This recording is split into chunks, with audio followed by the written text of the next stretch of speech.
तो स्वागत है आप सभी का अपने इस चैनल में। और आज से हम लोग ये ऐसी स्टोरी का भाई साहब मतलब मैं एक्सप्लेन आपको करने जा रहा हूँ ऐसी स्टोरी का, जिसमें आप लोग जानेंगे कि जो आपके बचपन के सपने थे, जिसके लिए आप कुछ भी करने के लिए तैयार थे, एक ऐसे ही बंदे की जर्नी के बारे में जो कि अपने सपने के लिए कुछ भी कर सकता है, यानी कि लिटरली कुछ भी। तो चलिए देखते हैं आज की स्टोरी हमें क्या सिखाती है और आने वाले इसके एपिसोड्स हमें कहां से कहां तक किस इमोशन में बहा के ले जाएंगे और कितनी गहरी दोस्तियां इसमें हमें देखने के लिए मिलेंगी। तो चलिए चालू करते हैं आज के पहले एपिसोड से। एपिसोड की शुरुआत में दो लोगों को दिखाया जाता है जो कि जहाज पर होते हैं। अब इन्हें अपनी जहाज के पास में एक लकड़ी का बैरल यानी कि लकड़ी का बना हुआ ड्रम दिखता है।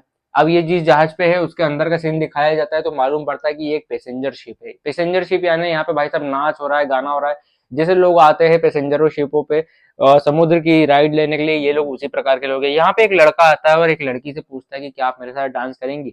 वहीं छत पर ये जो दो लोगों ने अभी लकड़ी का बैरल यानी कि लकड़ी का ड्रम देखा था, इसे बड़ी जद्दोजहद के बाद ऊपर खींचते हैं। इनको लगता है कि इसके अंदर खूब सारी दारू होगी तो आज मजा आ जाएगा।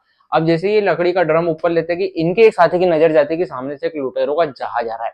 अब आपने सुना क्या है आज तक कि लुटेरों का सरदार होता है, पर यहाँ पे लुटेरों की सरदारन है। अब जब तक ये लोग सावधान होते, मतलब जो पैसेंजर शिप वाले हैं, इन पर हमला हो जाता है। अब लुटेरों की सरदारन का जो नाम है वो है एल्विडा। अब एल्विडा एक लल्लू पंजू से घबराते हुए लड़के का नाम, जिसका नाम है कोबी, उससे पूछती कि बताओ कोबी, इस समुद्र में सबसे ज्यादा सुंदर कौन है। तो कोबी कहता है घबराते हुए कि जे एल्विडा मैडम आप ही है। तो वो खुश हो जाती है। अब यहाँ पर जो एल्विडा और उसका ग्रुप है ये पैसेंजर शिप पर हमला कर देता है और ये लोग चढ़ जाते हैं इस पे।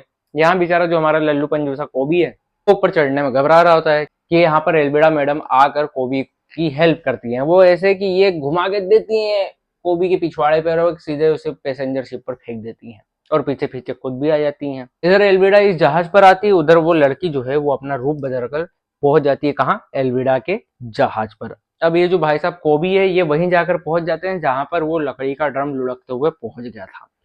अब ये जब देखते हैं कि इतना बड़ा ड्रम है तो एल्विडा को दिया जाए, वो खुश हो जाएगी, शायद इसके अंदर दारू वगैरह हो, ये भी यही सोचते थे। ये लुढ़काते हुए ले जा रहे होते हैं कोबी भाई साहब की, तभी यहाँ पर एल्विडा के ग्रुप में से 3 बंदे आते हैं और वो लोग कोबी को रोकते हैं और कहते हैं कि इसमें लगता है कि दारू है, चलो पीते हैं।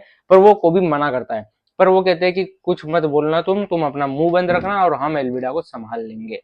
अब जब तक ये तीनों मिलकर भाई साहब इसमें तोड़ते, इस ड्रम को तोड़ते, इसमें से दारू पीते कि ये ड्रम खुद ही टूटता है और उसके अंदर से निकलता है एक लड़का।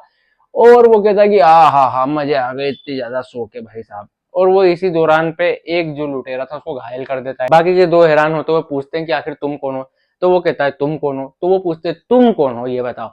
तो यहाँ बताता है वो कि मेरा नाम लूफी है। और वो पूछता है कि आखिर बताओ कि खाने पीने की सामान कहाँ है।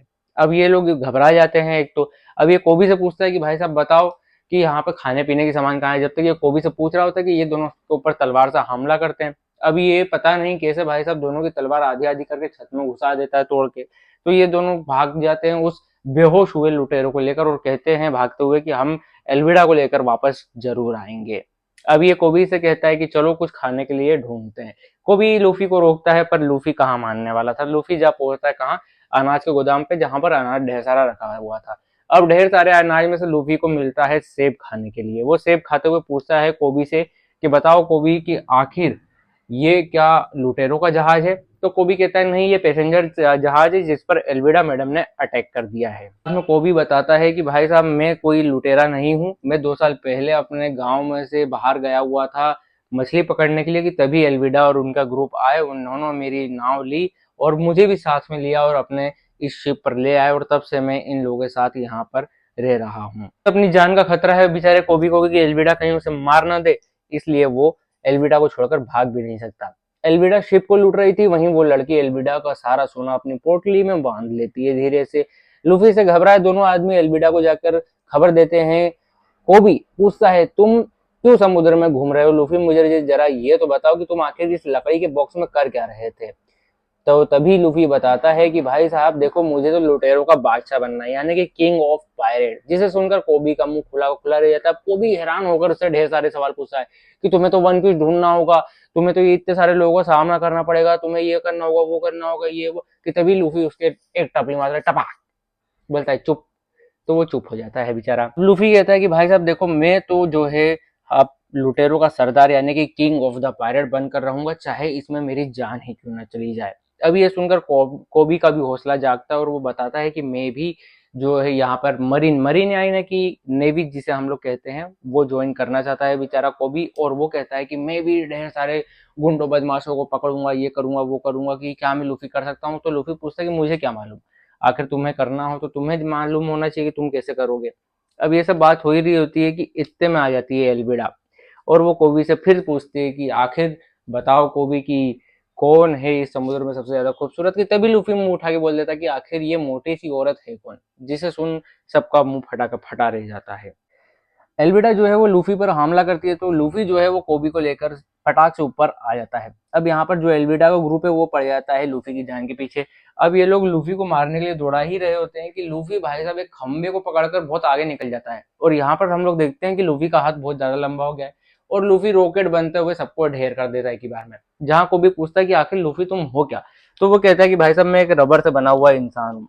अब यहाँ एल्विडा ये देख लेती है और कहती है कि मैंने सुना था कि डेविल फ्रूट जैसी कोई चीज होती है पर मैं इसमें मानती नहीं थी, तो क्या तुमने वो खाया है। तो लूफी बताता है कि हाँ मैंने गम गम फ्रूट खाया हुआ है। एल्विडा फिर से कोबी से वही सवाल पूछती कि बताओ कोबी। तो इतने में कोबी भाई साहब लूफी को देखते और जो इनका हौसला जागा था तो वो कहते हैं कि तुम इस समुद्र की सबसे ज्यादा बदसूरत औरत हो। अब ये सुनकर एल्विडा का दिमाग फिर जाता है, वो जैसे ही कोबी पर अपना वार करती है तो लूफी बीच में आ जाता है। अब क्योंकि लूफी रबर का बना हुआ है तो उसे कुछ तो होता नहीं है, पर यहाँ पर जो लूफी है वो अपना हाथ इतना लंबा करता है कि आधा किलोमीटर का एक मुक्का बना के जोत देता है एल्विडा में। तो एल्विडा भी सीधे जाके समुद्र में गिरती है। यहाँ पर आ जाती है मरीन शिप और ये लोग यहाँ से सीधे भाग निकलते हैं, यानी कि कोबी और लूफी एक छोटा सा जहाज लेकर निकलते हैं और जहां उनकी नजर पड़ती है यानी लूफी की नजर पड़ती है कि वो जो लड़की है वो एल्विडा का सोना लेकर भाग रही है। अब जो लूफी है वो छोटी सी नाव पर कोबी से पूछता है कि जब मरीन आए तो तुम वहां पर रुके क्यों नहीं। तो कोबी कहता है कि वो लोग मुझे लुटेरा समझकर जेल में डाल देते और मुझे बहुत मारते, इसलिए मैं उस समय वहां पर नहीं रुका और ना ही मैं ऐसे मरीन ज्वाइन कर सकता हूँ। अब लूफी कहता है कि जो एल्विडा है उसने किसी जोरो नामक व्यक्ति का नाम लिया था, वो आखिर कहाँ है। तो कोबी कहता है कि वो मरीन बेस पर है, पर तुम ऐसा क्यों पूछ रहे हो। जहां लूफी बताता है कि मैं उसे अपने ग्रुप में शामिल करना चाहूंगा। उम्मीद करता हूँ कि आपको आज का एपिसोड बहुत पसंद आया होगा। और भाई साहब ये जो एनीमे है यानी जो ये वन पीस का एनीमे है इसमें कॉपीराइट इशू बहुत ज्यादा है, तो हो सकता है कि मुझे बहुत सारी चीजें ट्रिम करने पड़े। पर हाँ मैं आपके पास ज्यादा से ज्यादा चीजें लाने की कोशिश करूंगा, अच्छे से अच्छे सीन आपको एक्सप्लेन करके आपके सामने लाने की कोशिश करूंगा। तो चलिए मिलता हूं मैं कल एक नए एपिसोड के साथ और देखते हैं कि हमारा भाई साहब ये जोरो आखिर है कौन और ये क्या करने वाला है।